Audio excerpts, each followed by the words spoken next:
My bow ties are pretty much unique because you're not going to find the originality and the creativity in stores or accessible. And I try to make my bow ties affordable, accessible, and original.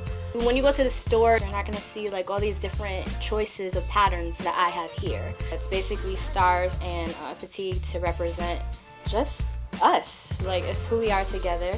I definitely want to expand my network as far as get involved in a lot of boutiques here. I got so much help from so many people. Opportunities that no one I thought would ever get. Like, people wanting to help with website, people wanting to help with fabric. So you just have to like be grateful, humble, and patient because you never know when opportunities can come. You just got to keep coming and keep bringing out new ideas to pretty much, keep it going. Some of my most memorable moments were, I would have to say, the Tie Me Down fashion show. I went in just wanting to do another show focusing more on bow ties and pretty much getting into different ways to wear them and showing that it's unisex, that it's not only for men but for women as well. When I was planning it, a lot of people asked like, can you make me a bow tie? And at that point I was just like, oh, I got so many bow ties to make for the show. How am I even gonna do this? Do I say yes? Like, I didn't think it was gonna boom like this. So I ended up starting to get orders, and I'm like, wait, this is something I didn't plan on. I'm starting a business now. I was taking people's cash. It was becoming something to where I didn't think it was gonna be. I pretty much had the opportunity of people getting their tickets at the door. When they got their tickets at the door, I realized that we were over capacity.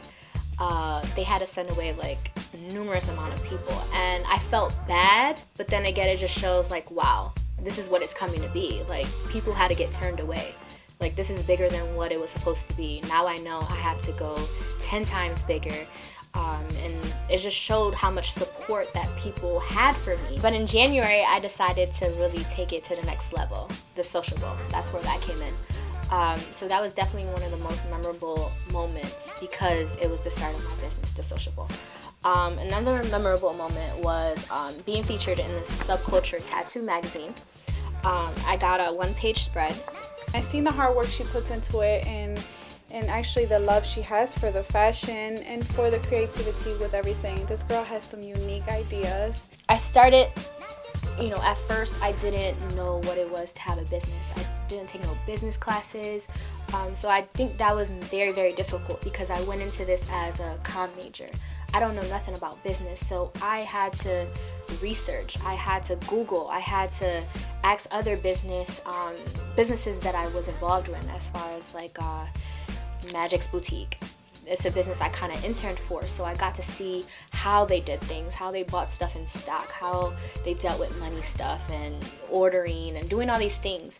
So it was definitely a stepping stone for me because I had no clue what to do next, what's professional, what do I need to do, the taxes, all this stuff. I'm like, oh, I don't want to deal with, but I have to do it. I already began. I've actually sent out orders to Cali, Alabama, North Carolina. So having to do this, it just shows like this is possible. I have tons of magazines that just inspire me on different looks.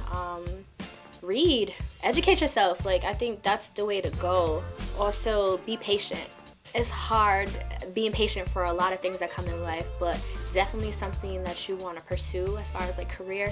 Be patient, be humble. When people give you feedback and stuff, you thank them and keep it moving and just try to do better. And I feel like that's where a lot of people tend to, like, when they hear bad feedback, they hold back from what they really want to do. It's kind of like just go for what you want and be very, very, very, very, very patient.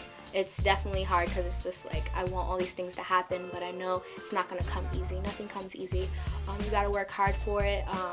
There's times where I decline to go out just because I have to get bow ties done for a certain order the next day or something. So it's kind of like sometimes you have to make sacrifices that you don't want to make, and we tend to realize that when it comes to school and work and certain friends or things in our lives, but when it comes to business, sometimes you just have to make that much more of a step.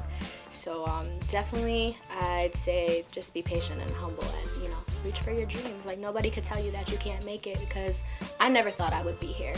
I'm Crystal Torres, and I'm changing the way you view this generation.